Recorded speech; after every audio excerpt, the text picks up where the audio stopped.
ఒక సభలో రావణ్ అనే యూట్యూబర్ అనేక వ్యాఖ్యలు చేయడం జరిగింది. అందులో కొన్ని వ్యాఖ్యలు తనకి ప్రేరణ పవన్ కళ్యాణ్ గారి అని కూడా ఆయన చెప్పడం జరిగింది.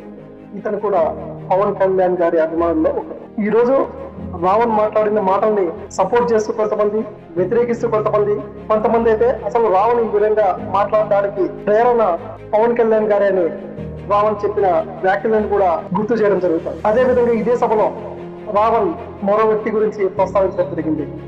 అతనే రాధా మనోహర్ దాస్.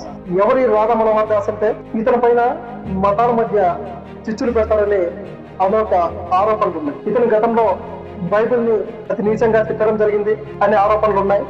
అదేవిధంగా ముస్లింస్ అందరినీ కూడా అనేక విధాలుగా కించపరుస్తూ మాట్లాడనే ఆరోపణలు చాలా ఉన్నాయి. అలాంటి రాధా మనోహర్ దాస్ ని వదిలేసి పవన్ కళ్యాణ్ గారి ప్రేరణతో ప్రశ్నిస్తున్న రావణ్ అనే వ్యక్తి పైన ఇలాంటి చర్యలు ప్రజలంతా కూడా హర్షించడం లేదు. ప్రజలంతా కూడా గమనిస్తా ఉన్నారు.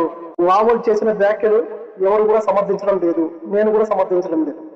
అతను చేసిన వ్యాఖ్యలకి కేసు రిజిస్టర్ చేయడం జరిగింది. అతని స్టేషన్కి తీసుకెళ్ళడం జరిగింది. అదేవిధంగా కోర్టు ముందర కూడా హాజరుపరచడం జరిగింది. అతను న్యాయబద్ధంగా బెయిల్ కూడా తెచ్చుకోవడం జరిగింది.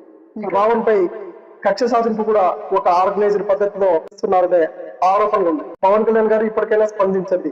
ఇలాంటి చర్యలన్నీ కూడా మీకే చెడ్డ పేరు తెస్తాయి తప్పితే మరి ఇంకేమీ కాదు. ప్రశ్నించే వాళ్ళని అణిచేద్దామంటే అది జరగని పని సార్. మీ పార్టీ పుట్టిందే ప్రశ్నించడానికి అనేది ఒకసారి తెలుసుకోండి. గతంలో ఇతను కూడా మీ అభిమాని అని అతని వీడియోలు చూస్తే కూడా తెలుస్తాను.